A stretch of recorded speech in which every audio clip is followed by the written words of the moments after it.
ഹരേ കൃഷ്ണ. കന്യരാശിയിൽ ജനിച്ച പ്രിയപ്പെട്ടവരെ, 2026 മെയ് മാസത്തിലേക്ക് സ്വാഗതം. ഉത്രത്തിന്റെ 2, 3, 4 പാദങ്ങൾ, അത്തം, ചിത്തിരയുടെ 1, 2 പാദങ്ങൾ അടങ്ങിയ നക്ഷത്രങ്ങളാണ് കന്യരാശിയിൽ ഉൾപ്പെടുന്നത്.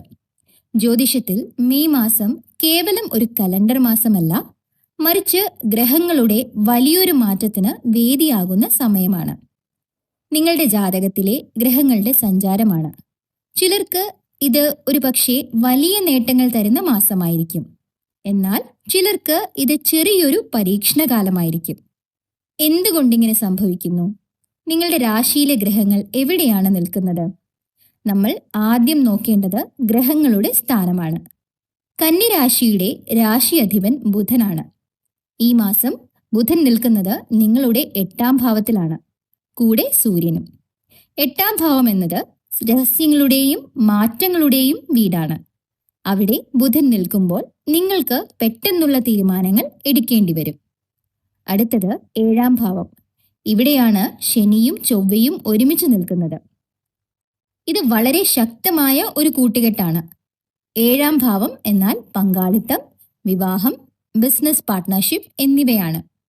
ഇവിടെ ശനിയും ചൊവ്വയും വരുമ്പോൾ സ്വാഭാവികമായും സംഘർഷങ്ങൾ ഉണ്ടാകാം.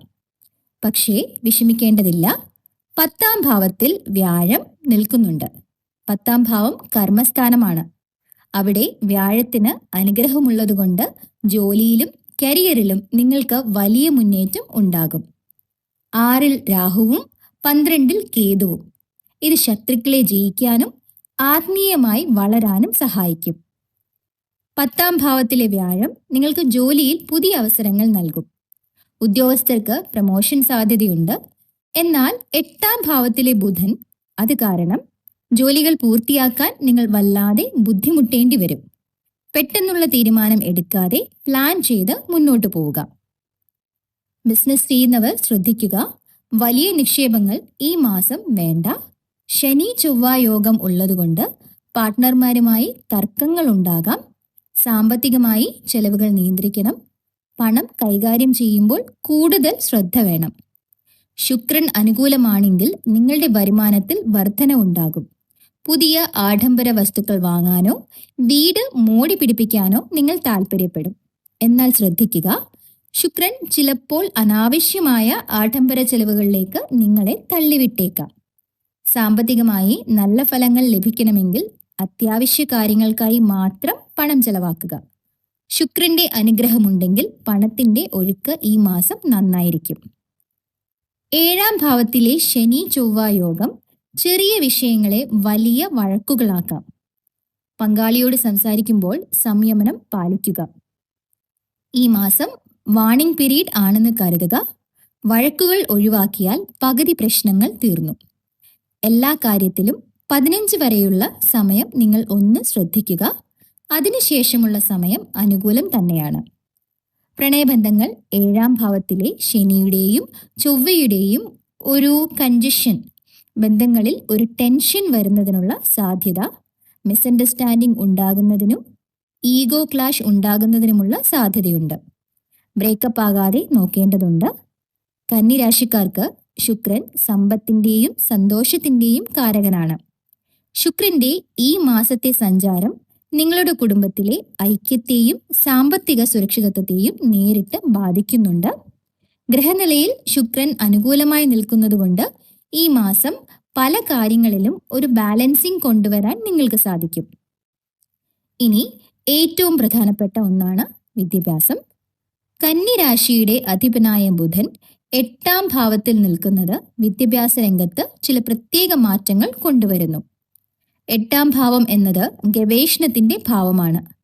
അതിനാൽ ഉന്നത വിദ്യാഭ്യാസം നടത്തുന്നവർക്കും ഗവേഷകർക്കും ഇത് മികച്ച സമയമാണ്. 10ാം ഭാവത്തിലെ വ്യാഴം, അതായത് ഗുരു, പഠനത്തിൽ ഏകാഗ്രത നൽകുന്നു. എന്നാൽ മത്സര പരീക്ഷകൾ എഴുതുന്നവർ ശ്രദ്ധിക്കണം. ബുധൻ 8ൽ നിൽക്കുമ്പോൾ പെട്ടെന്നുള്ള മറവി ഉണ്ടാകാൻ സാധ്യതയുണ്ട്. കൃത്യമായ റിവിഷൻ നടത്തുക. വിദേശ പഠനത്തിന് ശ്രമിക്കുന്നവർക്ക് ഈ മാസം നല്ല അവസരങ്ങൾ വരാം. 8ാം ഭാവത്തിലെ ബുധൻ സൂര്യൻ സംയോഗം വയറ് സംബന്ധമായ പ്രശ്നങ്ങൾക്കും മാനസിക സമ്മർദ്ദത്തിനും കാരണമാകാം. ഭക്ഷണരീതിയിൽ മാറ്റം വരുത്തുക, കൃത്യസമയത്ത് ഉറങ്ങുക. ജ്യോതിഷപ്രകാരം 6-ാം ഭാവം ശത്രുക്കളുടെയും മത്സരങ്ങളുടെയും രോഗങ്ങളുടെയും വീടാണ്. എന്നാൽ രാഹു ഇവിടെ നിൽക്കുന്നത് നിങ്ങൾക്ക് വലിയൊരു അനുഗ്രഹമാണ്. ഇത് വിജയത്തിന്റെ സമയമാണ്.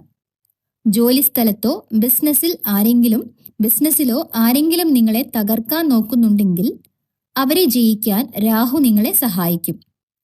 മത്സര പരീക്ഷകൾ എഴുതുന്നവർക്കും കോടതി കേസുകൾ നേരിടുന്നവർക്കും ഇത് വളരെ അനുകൂലമായ സമയമാണ്. നിങ്ങളുടെ ആത്മവിശ്വാസം കൂടും. എന്ത് വലിയ വെല്ലുവിളിയാണെങ്കിലും അതിനെ തകർത്ത് മുന്നോട്ടു പോകാനുള്ള ഊർജം രാഹു ഈ മാസം നിങ്ങൾക്ക് നൽകുന്നുണ്ട്. എന്നാൽ ചെറിയൊരു മുന്നറിയിപ്പ്: അമിതമായ ജോലിഭാരം കാരണം ആരോഗ്യത്തിൽ, പ്രത്യേകിച്ച് പ്രതിരോധശേഷിയിൽ ശ്രദ്ധ കൊടുക്കാൻ മറക്കരുത്. അതുപോലെ തന്നെ ശ്രദ്ധിക്കേണ്ടതാണ് 12-ാം ഭാവത്തിലെ കേതു. 12-ാം ഭാവം എന്നാൽ ചെലവുകളുടെയും ഉറക്കത്തിന്റെയും വിദേശ ബന്ധങ്ങളുടെയും വീടാണ്. കേതു ഇവിടെ നിൽക്കുമ്പോൾ നിങ്ങൾ അല്പം ആത്മീയമായ കാര്യങ്ങളിലേക്ക് ശ്രദ്ധ തിരിക്കും. നിങ്ങളുടെ ഉറക്കത്തിന്റെ കാര്യത്തിൽ ശ്രദ്ധ വേണം. രാത്രിയിൽ അനാവശ്യ ചിന്തകൾ കാരണം ഉറക്കം കുറയാൻ സാധ്യതയുണ്ട്. ദിവസവും കുറച്ചു സമയം ധ്യാനിക്കുന്നത് കേതുവിന്റെ ദോഷങ്ങൾ കുറയ്ക്കാനും മനസ്സിന് ശാന്തത നൽകാനും സഹായിക്കും. ഉത്രം നക്ഷത്രം 2, 3, 4 പാദങ്ങൾ. നിങ്ങൾ അല്പം കരുതൽ കാണിക്കേണ്ട സമയമാണ്. പണം കടം കൊടുക്കുന്നതും വാങ്ങുന്നതും ഒഴിവാക്കുക. അനാവശ്യ വാഗ്ദാനങ്ങൾ നൽകരുത്. അത്തം നക്ഷത്രം. ഈ മാസം നിങ്ങൾക്ക് കുറച്ചുകൂടി അനുകൂലമാണ്. നിങ്ങളുടെ കഴിവിനെ മറ്റുള്ളവർ അംഗീകരിക്കും. ജോലിയിൽ പുതിയ പദവികൾ ലഭിക്കാം. ചിത്തിര 1, 2 പാദങ്ങൾ. പ്രണയബന്ധങ്ങളിൽ വലിയ മാറ്റങ്ങൾ ഉണ്ടാകും. വിവാഹം ആലോചിക്കുന്നവർക്ക് അനുകൂലമായ സമയമാണ്. നമ്മൾ പരിഹാരങ്ങളിലേക്ക് വരികയാണ്. ഈ ഗ്രഹനില മുകളിൽ പറഞ്ഞതുപോലെ സങ്കീർണമാണ് എങ്കിൽ അതിന് പരിഹാരവുമുണ്ട്. ബുധനാഴ്ചകളിൽ വിഷ്ണു ക്ഷേത്രദർശനം നടത്തുക. ബുധന്റെ ദോഷം കുറയ്ക്കാൻ ഇത് സഹായിക്കും. വിഷ്ണു സഹസ്രനാമം ദിവസവും കേൾക്കുന്നത് മനസ്സിന് വലിയ ശാന്തത നൽകും. വെള്ളിയാഴ്ചകളിൽ വെളുത്ത വസ്ത്രം ധരിക്കുകയോ മഹാലക്ഷ്മിക്ക് വെളുത്ത പൂക്കൾ അർപ്പിക്കുകയോ ചെയ്യുന്നത് ശുക്രന്റെ ദോഷം കുറയ്ക്കാനും ജീവിതത്തിൽ ഐശ്വര്യം വരാനും സഹായിക്കും. രാഹുവിനെ കൊണ്ടുള്ള ജോലിഭാരവും കേതുവിനെ കൊണ്ടുള്ള മാനസിക അസ്വസ്ഥതകളും ബാലൻസ് ചെയ്യാൻ പ്രാണായാമം അല്ലെങ്കിൽ മെഡിറ്റേഷൻ ചെയ്യുക. ശനിയാഴ്ചകളിൽ ദരിദ്രർക്ക് ഭക്ഷണം നൽകുന്നത് ശനിയുടെ ദോഷം കുറയ്ക്കും. ഒരു കാര്യം ഞാൻ ഓർമ്മിപ്പിക്കട്ടെ: ഗ്രഹങ്ങൾ നമ്മൾക്ക് ഒരു വഴികാട്ടി മാത്രമാണ്. കരിയറിലായാലും പ്രണയത്തിലായാലും സാമ്പത്തിക കാര്യങ്ങളിലായാലും വഴികാട്ടിത്തരുന്ന സൂചനകൾ മനസ്സിലാക്കി ശരിയായ തീരുമാനങ്ങൾ എടുത്ത് മുന്നോട്ട് നടക്കേണ്ടത് നിങ്ങളാണ്. ഈ വീഡിയോയിൽ പറഞ്ഞ മുന്നറിയിപ്പുകൾ ഒരു പക്ഷേ നിങ്ങളുടെ ജീവിതത്തിലെ ഒരു വലിയ അപകടം ഒഴിവാക്കാൻ സഹായിച്ചേക്കാം. അതുപോലെ തന്നെ പറഞ്ഞിരിക്കുന്ന ഭാഗ്യസമയങ്ങൾ കൃത്യമായി ഉപയോഗപ്പെടുത്താനും ശ്രമിക്കുക.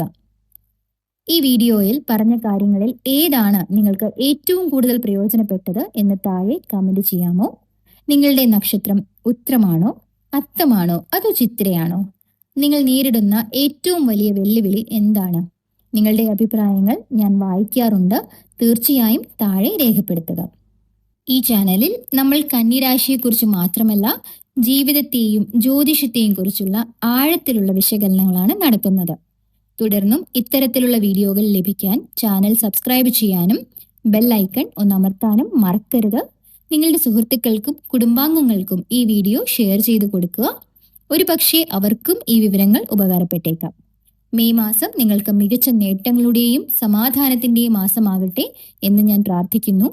അടുത്ത വീഡിയോയിൽ നമ്മൾ വീണ്ടും കാണും. അതുവരെ പോസിറ്റീവായിരിക്കുക. നന്ദി, നമസ്കാരം.